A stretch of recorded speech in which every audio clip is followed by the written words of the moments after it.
ಅದು ಹುತ್ತವನ್ನು. ನಮಗೆಲ್ಲ ಗೊತ್ತಿರೋ ಹಾಗೆ ವಾಲ್ಮೀಕಿ ಒಬ್ಬ ಸಾಮಾನ್ಯವಾದಂತಹ ಬೇಡನಿಂದ ರಚಿತವಾದಂತಹ ಮಹಾಕಾವ್ಯ, ಬೃಹತ್ ಕಾವ್ಯ, ಸುಮಾರು 24,000 ಶ್ಲೋಕಗಳನ್ನು ಒಳಗೊಂಡ 7 ಕಾಂಡಗಳನ್ನು ಒಳಗೊಂಡಂತಹ ಒಂದು ಬೃಹತ್ ಮಹಾನ್ ಕಾವ್ಯ. ಅಂತಹ ರಾಮಾಯಣದ ಕರ್ತೃ ವಾಲ್ಮೀಕಿ ಮಹರ್ಷಿ. ಅವರು ತಪಸ್ಸನ್ನು ಮಾಡುವಂತಹ ಒಂದು ಪ್ರೀತಿಯನ್ನು ನಾವು ನೋಡೋದಾದ್ರೆ ಹುತ್ತಿನ ಮುಖಾಂತರ ಇಲ್ಲಿ ತೋರಿಸ್ಕೊಡ್ತಾ ಇದ್ವಿ. ವಾಲ್ಮೀಕಿ ಅಂದರೆ ಹುತ್ತವನ್ನು ನಾವಿಲ್ಲಿ ನೋಡ್ತಾ ಇದ್ದೀವಿ.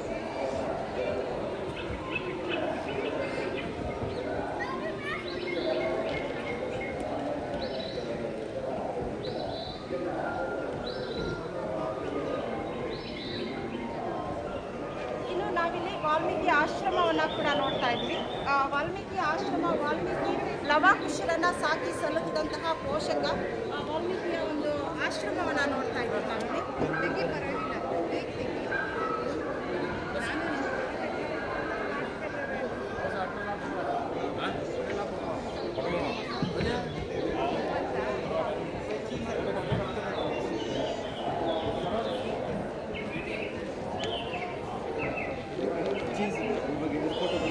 ನೋಡ್ತಾ ಇರುವಂತಹ ಜಟಾಯು ರಾಮನ ಇಂದ ಸೀತೆಯನ್ನ ರಾವಣ ತಗೊಂಡೋಗುವಂತಹ ಸಂದರ್ಭದಲ್ಲಿ ಜಟಾಯು ಅಡ್ಡ ಬರ್ತಾನೆ.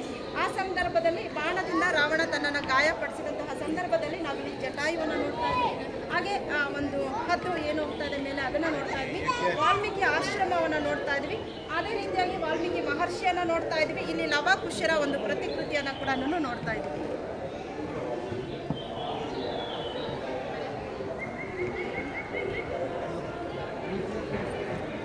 ರಾಮನ ಕೃಪೆಗೆ ಪಾತ್ರವಾದಂತಹ ಅಳಿಲಿನ ಚಿತ್ರವನ್ನು ನೋಡ್ತಾ ಇದ್ವಿ.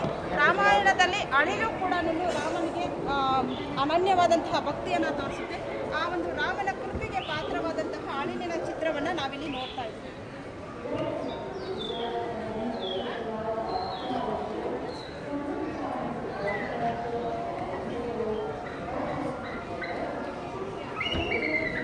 ಇನ್ನು ಮುಂದೆ ನಾವು ರಾಮಾಯಣ ಅಂದಾಗ ಕಾಡಿನಲ್ಲೇ ಅರ್ಧ ಒಂದು ರಾಮಾಯಣ ವಾಲ್ಮೀಕಿ ಅವರು ರಚನೆ ಮಾಡ್ತಾರೆ. ಒಂದು ಕಾಡಿನ ಚಿತ್ರಣವನ್ನು ಒಳಗೊಂಡಂತಹ ದೃಶ್ಯಗಳನ್ನು ಕೂಡ ನಾವು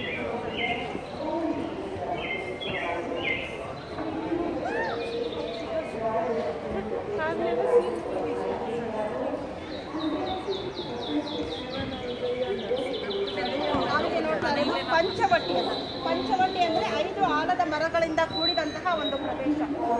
ರಾಮಾಯಣದಲ್ಲಿ ಪಂಚವಟಿಗೆ ಮಹತ್ವವಾದಂತಹ ಸ್ಥಾನ ಇದೆ. ಪಂಚವಟಿಯ ಮಹಾರಾಷ್ಟ್ರದ ಇಲ್ಲಿನ ನಾಸಿಕ್ನ ಉತ್ತರಕ್ಕೆ ಗೋದಾವರಿ ನದಿಯ ದಡದಲ್ಲಿರುವಂತಹ ಸುಂದರವಾದಂತಹ ಒಂದು ತಾಣ. ಆ ಚಿತ್ರವನ್ನು ನೋಡ್ತಾ ಇದ್ದೀವಿ ನಾವೀಗ. ಸೀತಾ, ರಾಮ, ಲಕ್ಷ್ಮಣರು ವನವಾಸದ ಅವಧಿಯಲ್ಲಿ ಇಲ್ಲಿ ಎಲೆ ಮನೆಯನ್ನು ಕಟ್ಟಿಕೊಂಡು ಬಹುಕಾಲ ನಡೆಸಿರ್ತಾರೆ. ಅಂತಹ ಒಂದು ದೃಶ್ಯವನ್ನು ನೋಡ್ತಾ ಇದ್ವಿ. ಇಲ್ಲಿನೇ ಶೂರ್ಪನಿಕೆಯು ಅವಮಾನಿತಳಾಗುತ್ತಾಳೆ. ಇವಳಿಂದ ಪ್ರಚೋದಿತನಾಗಿ ಬಂದಂತಹ ಕರದೂಷಣರ ವಧೆ ಕೂಡ ಆಗುತ್ತೆ.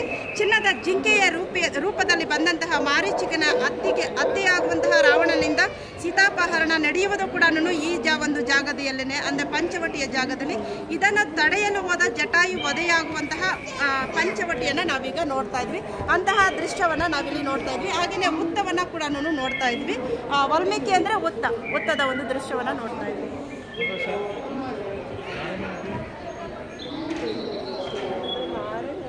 ಅದಷ್ಟೇ ಅಲ್ಲ, ಆದಿಕವಿ ಜಗತ್ತಿನ ಅತಿ ಶ್ರೇಷ್ಠ ಮಹಾಕಾವ್ಯವನ್ನು ರಚನೆ ಮಾಡಿದಂತಹ ವಾಲ್ಮೀಕಿಯ ಚರಿತ್ರೆಯನ್ನು ಒಳಗೊಂಡಂತಹ ರಾಮಾಯಣದ ಪರಂಪರೆಯನ್ನು ಒಳಗೊಂಡಂತಹ ದೃಶ್ಯಗಳನ್ನು ಕೂಡ ನಾವಿಲ್ಲಿ ಲಾಲ್ಬಾಗ್ನಲ್ಲಿ ನೋಡ್ತಾ ಇದ್ದೀವಿ.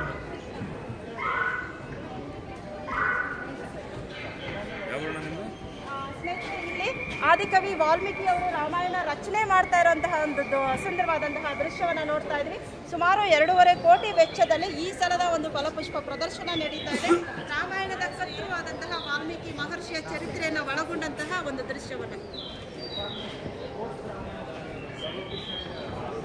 ಇಲ್ಲಿ ನೋಡ್ತಾ ಇದ್ವಿ ಸ್ನೇಹಿತರೆ. ಪಂಚವಟಿಯ ಒಂದು ದೃಶ್ಯವನ್ನು ನೋಡ್ತಾ ಇದ್ವಿ. ಪಂಚವಟಿ ರಾಮಾಯಣದಲ್ಲಿ ತುಂಬ ಪ್ರಮುಖವಾದಂತಹ ಪಾತ್ರವನ್ನು ವಹಿಸುತ್ತೆ. ಯಾಕೆಂದರೆ ಇಲ್ಲಿಂದನೇ ರಾವಣ ಸೀತೆಯನ್ನು ಅಪಹರಿಸಿಕೊಂಡು ಹೋಗ್ತಾನೆ. ಅದಷ್ಟೇ ಅಲ್ಲ, ಪಂಚವಟಿಯಲ್ಲೇ ರಾಮನು ಜಿಂಕೆಗೆ ತನ್ನ ಬಾಣದಿಂದ ಹೊಡಿತಾನೆ. ಈ ಎಲ್ಲ ಇತಿಹಾಸವನ್ನು ಒಳಗೊಂಡಂತಹ ಒಂದು ಕಾಡು ಇದು. ಕಾಡಿನ ಒಂದು ಸುಂದರವಾದಂತಹ ದೃಶ್ಯವನ್ನು ಕೂಡ ಇಲ್ಲಿ ಮಾಡಿದ್ದಾರೆ.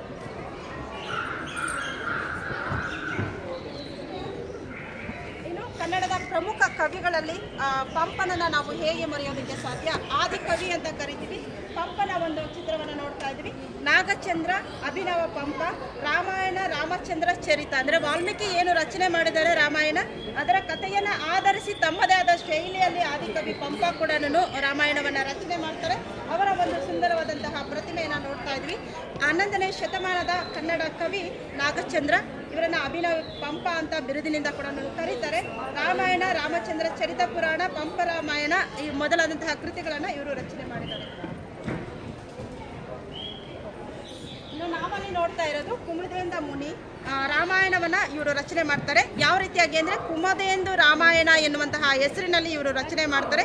ಇವರ ಕಾಲ ಬಂದು 16ನೇ ಶತಮಾನ. ಇವರು ಆಯ್ಕೆ ಮಾಡ್ಕೊಂಡಂತಹ ಭಾಷೆ ಅಂದರೆ ಇವರು ಕನ್ನಡ ಭಾಷೆಯಲ್ಲಿ ಈ ಒಂದು ಕುಮದೇಂದು ರಾಮಾಯಣವನ್ನ ರಚನೆ ಮಾಡ್ತಾರೆ. ಅವರ ಒಂದು ಪ್ರತಿಮೆಯನ್ನು ನಾವೀಗ ನೋಡ್ತಾ ಇದ್ದೀವಿ. ಇನ್ನು ವಾಲ್ಮೀಕಿ ರಾಮಾಯಣವನ್ನು ಆಧರಿಸಿ ಕಂಬನ್ ಎಂತಕ್ಕಂತಹ ಕವಿ ರಾಮಾವತಾರಂ ಕಂಬ ರಾಮಾಯಣ ಇದು ಬರೆದಿರುವಂತಹದ್ದು ತಮಿಳು ಭಾಷೆಯಲ್ಲಿ.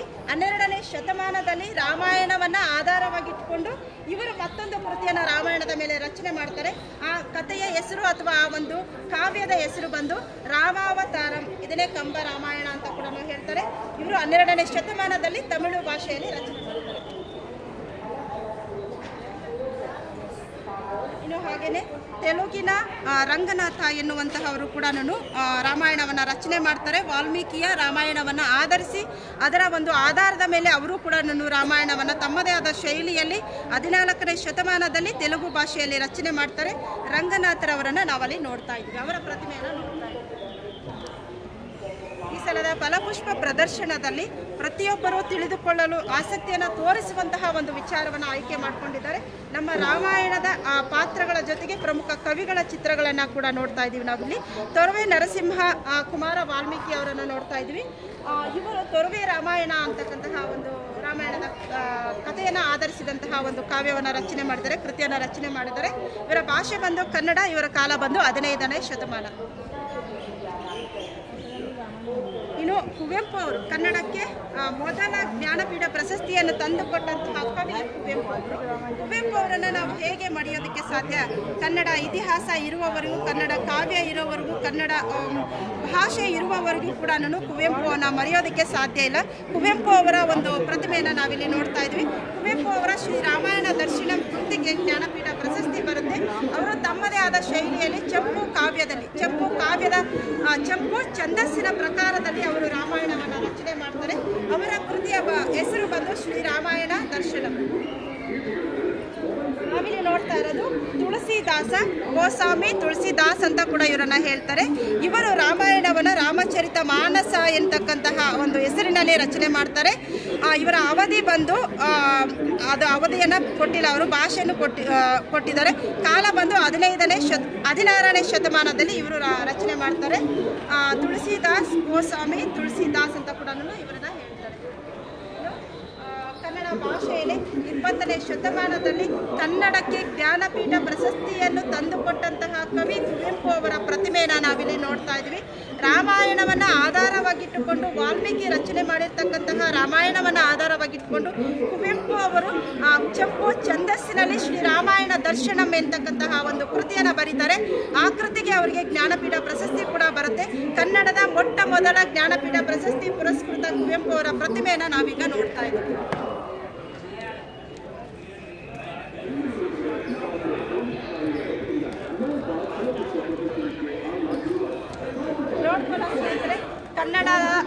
ಕನ್ನಡದಲ್ಲಿ ಸಂಸ್ಕೃತದಲ್ಲಿ ರಚನೆಯಾಗಿರ್ತಕ್ಕಂತಹ ವಾಲ್ಮೀಕಿ ಮಹರ್ಷಿಯಿಂದ ರಚಿಸಲ್ಪಟ್ಟಂತಹ ರಾಮಾಯಣವನ್ನು ಆಧಾರವಾಗಿಟ್ಟುಕೊಂಡು ಸಾಕಷ್ಟು ಕವಿಗಳು ರಾಮಾಯಣವನ್ನು ತಮ್ಮದೇ ಆದಂತಹ ವಿಭಿನ್ನ ಶೈಲಿಯಲ್ಲಿ ರಚನೆ ಮಾಡ್ತಾರೆ.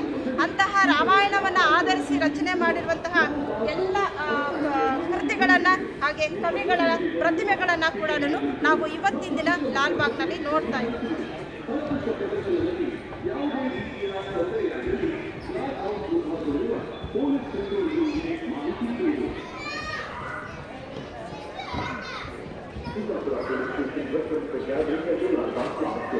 Thank you. ನಿಮಗೆಲ್ಲ ಗೊತ್ತಿರೋ ಹಾಗೆ ರಾವಣನಿಂದ ಸೀತೆಯ ಅಪಹರಣ ಆಗುತ್ತೆ, ಜಟಾಯುವಿನಿಂದ ಪ್ರತಿರೋಧ ಆಗುತ್ತೆ, ಹಾಗೆಯೇ ಜಟಾಯು ವೀರ ಮರಣವನ್ನು ಹೊಂದಾನೆ. ಆ ಚಿತ್ರವನ್ನು ಕೂಡ ನಾವು ನೋಡ್ತೀವಿ ಈಗ. ಹಾಗೆಯೇ ರಾಮಾಯಣವನ್ನು ಆಧಾರವಾಗಿಟ್ಕೊಂಡು ವಾಲ್ಮೀಕಿ ರಚನೆ ಮಾಡಿರ್ತಕ್ಕಂತಹ ವಾಲ್ಮೀಕಿಯ ಒಂದು ರಾಮಾಯಣವನ್ನು ಆಧಾರವಾಗಿಟ್ಕೊಂಡು ಸಾಕಷ್ಟು ಕವಿಗಳು ಬೇರೆ ಬೇರೆ ಭಾಷೆಗಳಲ್ಲಿ ರಾಮಾಯಣವನ್ನು ರಚನೆ ಮಾಡ್ತಾರೆ. ಮೂಲ ಕೃತಿ ಬಂದು ಸಂಸ್ಕೃತ ಭಾಷೆಯಲ್ಲಿದೆ. ಸಂಸ್ಕೃತದಿಂದ ಕನ್ನಡಕ್ಕೆ ಅನುವಾದ ಮಾಡ್ತಾರೆ, ತೆಲುಗಿಗೆ ಅನುವಾದ ಮಾಡ್ತಾರೆ, ತಮಿಳಿಗೆ ಅನುವಾದ ಮಾಡ್ತಾರೆ. ಭಾರತದ ಸಾಕಷ್ಟು ಎಲ್ಲ ಭಾಷೆಗಳಿಗೂ ಕೂಡ ರಾಮಾಯಣ ಕೃತಿ ಅನುವಾದಗೊಳ್ಳುತ್ತೆ.